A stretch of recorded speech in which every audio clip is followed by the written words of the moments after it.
Good morning. मैं मोहम्मद शहाबुद्दीन। आज हमारा जो टॉपिक है सेफ्टी में वो रूट कॉज एनालिसिस है।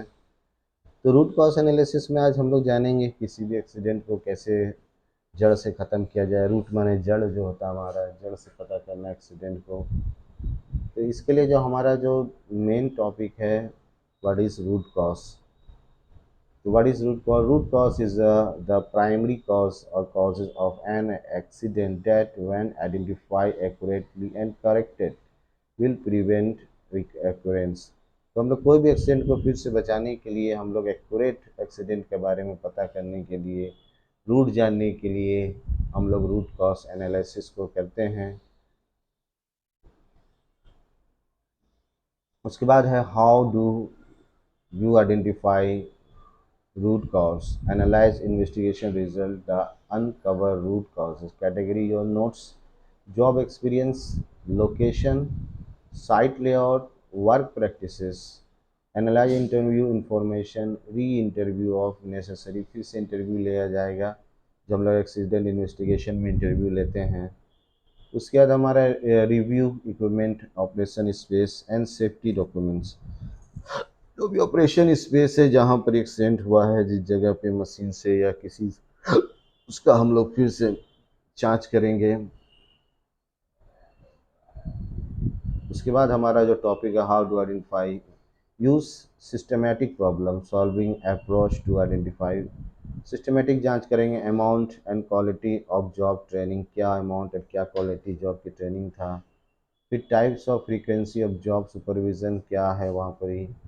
Was motivation disciplinary procedure were effective promoting safety rules and procedures। वहाँ का क्या मोटिवेशन और ट्रेनिंग मिला, सेफ्टी रूल्स क्या दिया गया, क्या प्रोसीजर पर काम किया गया। हिस्ट्री, जो हमारे इससे पहले जो एक्सीडेंट हुआ या नियर मिस हुआ उसकी हिस्ट्री के बारे में, कब हुआ, कैसे हुआ, क्यों हुआ, तो उस वक्त क्या सेफ्टी लिया गया था, क्या इन्वॉल्वमेंट था। Where procedure follow and if not, क्या प्रोसीजर लिया गया था वहाँ वर्क करने का। इसको हम लोग जानेंगे, तो इससे हम लोग रूट कॉज को अंदर से जान सकते हैं। Tool for identifying root cause, tools क्या हम लोग यूज़ करेंगे। तो 7 problem solving methodology, root cause analysis tree, guide of for identify factors, cause factor. तो 7 step problem, identify the problem क्या, उसको जानेंगे। प्रायोरिटीज, प्रॉब्लम को जानेंगे। परफॉर्म एक कॉज एनालिसिस को जानेंगे। जनरेट सॉल्यूशंस, जनरेट करेंगे। Present solution for approval, implement and check result, बदलाव और चेक रिजल्ट जांच करेंगे। स्टैंडर्डाइज सॉल्यूशन क्या है, किस स्टैंडर्ड पे उसका सॉल्यूशन लिया जाएगा। तो ये हमारा 7 स्टेप प्रॉब्लम सॉल्विंग मैथडोलॉजी है जो हम लोग रूट कॉज में जानने की कोशिश करते हैं। उसके बाद हमारा जो टॉपिक है फीस बॉन्ड डायग्राम। तो फीस बॉन्ड डायग्राम में सबसे पहले आप ऊपर देख रहे हैं मशीन, नीचे मैनेजमेंट, फिर मेथड, फिर मैन पावर, फिर मटेरियल, फिर मदर नेचर यानी इन्वायरमेंट, और frequent just like scaffold accident जैसे एग्जांपल हमारा। तो low performance machine, too old machine, insufficient number of tools, बहुत कम टूल्स वहाँ यूज़ किया गया, नंबर जितने टूल्स ज़रूरत था वहाँ नहीं किया गया। Lack of control system, management का कंट्रोल सिस्टम वहाँ सही नहीं था। मेथड में रॉन्ग सीक्वेंस था, पुअर इंस्पेक्शन मेथड था, पुअर वर्किंग कंडीशन था, बैड एटीट्यूड, गलत व्यवहार, पुअर सुपरविज़न। और उसके बाद स्किल प्रॉब्लम, जो एम्प्लॉय है उसको ट्रेनिंग, उसकी नॉलेज का प्रॉब्लम, इनकरेक्ट मटेरियल यूज़ किया गया।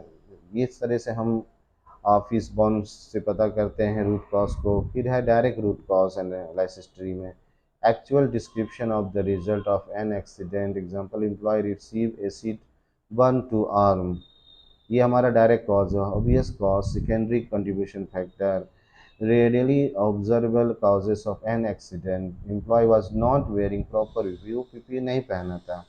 Primary cause of an accident that when corrected will prevent reoccurrence, employee not trained properly regarding proper PPE to warm handling hazardous chemical, proper उसको इस बात का ट्रेनिंग नहीं मिला कि वो किस तरह से पीपीई पहनेगा। रूट कॉज एनालिसिस में आगे हम लोग जैसे जानते हैं इंसिडेंट और इंजरी, तो जनरली ये हमारा ऑब्वियस कॉज है, नीचे है root cause, root cause, root cause.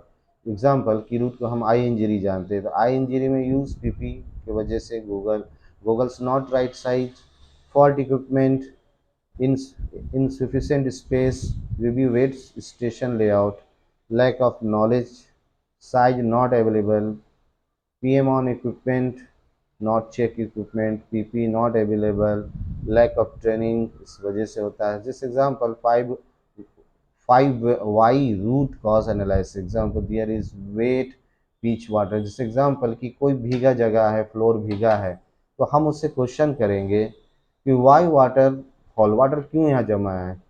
तो वो आंसर देगा सर ओवरहेड पाइप लीकेज. फिर हम उससे पूछेंगे वाई इट इज़, क्यों हुआ, तो फिर वो देगा there is too much water pressure in, pipe में बहुत प्रेशर था इस वजह से पाइप फट गया. फिर वो हम लोग वाई वाई वाई वाई, तो इसमें हम वाई करते हैं कंट्रोल क्यों नहीं लिया गया, आइडेंटिफाई क्यों नहीं किया गया, उसके बाद इंस्पेक्शन क्यों नहीं किया गया. तो इस तरह से हम लोग रूट तक पहुँचेंगे, अंत तक पहुँचेंगे कि अंत तक इसका क्या सोल्यूशन होगा. उसके बाद हमारा पर guide for identify cause factor and corrective action, identify all the cause factor on accident, assign corrective action क्या हम लेंगे. इस तरह से हम लोग रूट कॉज को एनालाइज करते हैं.